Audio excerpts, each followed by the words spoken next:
What's up, everybody? It's Pastor Jay. And it's Pastor Marcus. We just wanted to send you guys a quick update as we continue to monitor COVID-19 or the coronavirus. We know that each of you have many questions about how we're going to handle things as we move forward. So we just want to take a moment to share those things with you. Before we get into that, the first thing that I wanted to do is just to remind us all to thank God. God has been extremely gracious and faithful to us. To protect us and to just make sure that we are all still healthy, as many people throughout our nation and our world are dealing with this virus and are trying to recover and just trying to protect themselves. God has protected us, and that's good news for us. We also want to take a quick moment to just thank you all. Thank you for your patience. Thank you for your flexibility with us as we monitor this situation, this pandemic. Information is getting to us rapidly, and things are changing very quickly.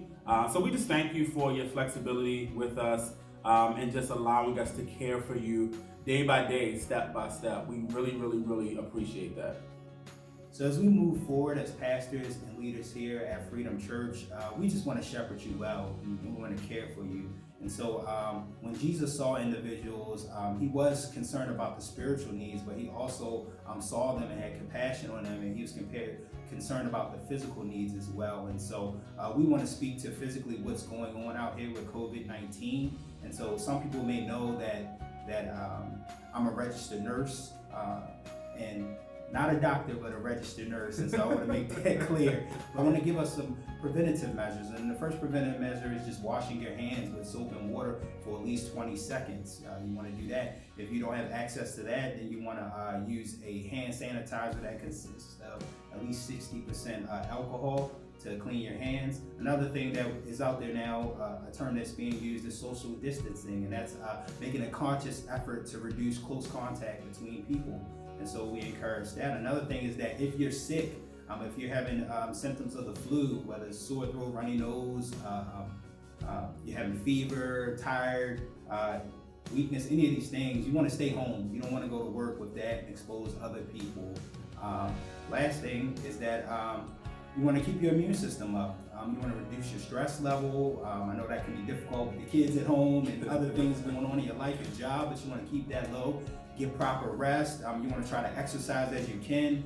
Get good sunlight. You want to eat whole foods, whole nutritious foods, vegetables, good sources of meat. Go out and walk. And just stay away from people while you walk. Yeah, just stay away from people while you walk. That's a good thing to do. So yeah, I just wanted to share just some helpful tips that can help, again, protect us, protect our families, and protect the community.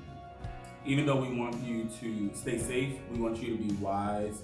I just want to take a quick moment just to remind you all of our mission. Our mission is to draw to Christ, develop a community, and then deploy to the culture. No matter what's happening in our culture, no matter what the illness or the virus may be, in any particular season, we still are on mission. So we still want to find a way to draw people to Christ.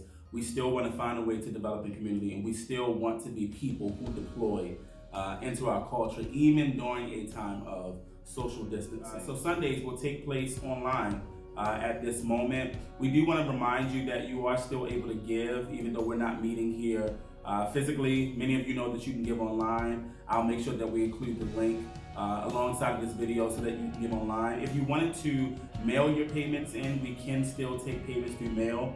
I know that many of you do that as well. There will be one or two of us that are here in the office throughout the week, so we still can collect your payments. We just want to remind you to continue to give to this ministry, continue to sow. One of the things that we are committed to is our ministry that we're calling Broken Loaves.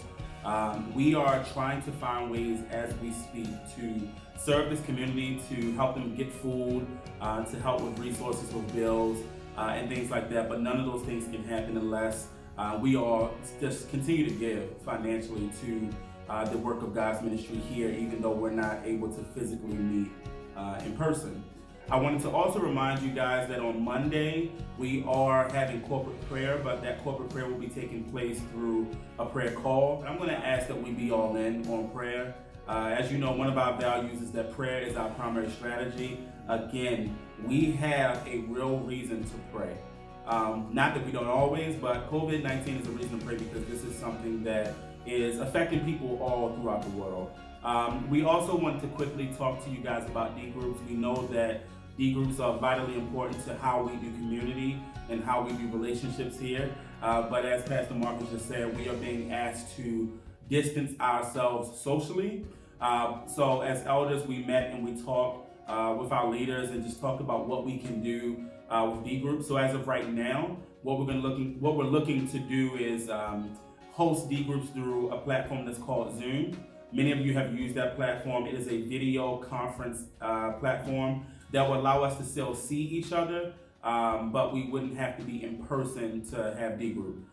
So that is a platform that we're looking to use. If you need help with that, if you need help with learning how to access that or even how to use the platform, please let us know. We are willing to walk you through the process, but we do want to return to some sense of normalcy and to make sure that we can provide community for each and every one of you, because developing in community is a part of our mission. The last thing that I wanted to leave you with is the last part of our mission. As I said, we're looking to draw to Christ, develop in community, and then deploy to culture. The question that I want you guys to consider in this time is, how can you deploy to culture?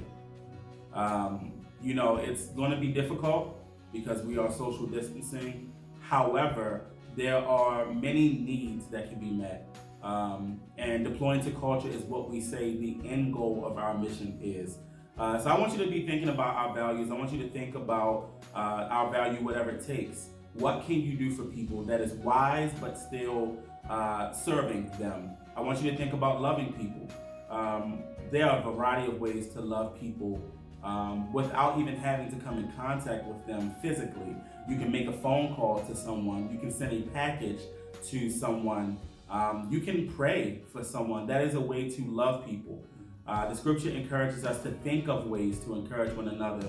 And so as we are in this season, we just want to ask you to think about how you personally can deploy to culture, how you personally can share the good news of Jesus Christ in a situation that is catastrophic, just honestly, for our whole world. But we want to tell you guys that we love each and every one of you. We're praying for each and every one of you. And we cannot wait to get back together in person with each and every one of you. So we love you. God bless you all. Grace and peace.